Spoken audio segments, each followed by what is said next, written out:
para bigyan tayo ng maganda at amazing performance ngayong umaga, makakasama natin ang rising P-pop kids na sila MJ, Alicia, Asia, Sabria, Kendra, at Iya, also known as Lil Sirens. Good morning, girls, and welcome sa Rise and Shine Pilipinas.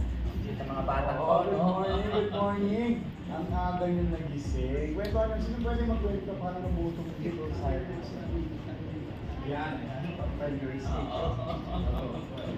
were managed to be a group because we were first in a modeling competition. Then our coach saw our potential and eventually we became a group. Okay.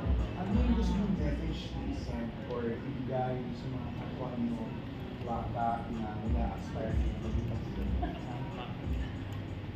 Ano yung sino pwede sumagot? Taas naman. Yes! Ano si Madam Odo? So always believe in yourself. Hope God will successful. Always work hard. Always believe in your talents. Don't doubt yourself. Believe. Believe in yourself. Sana narinig natin ito ng mga bata tayo, Joshua. Ayan, thank you so much, girls. At huwag na natin syempre patagalin pa. Excited na kami para sa inyong performance. Kaya naman, let's give it a round of applause for Lil Sirens.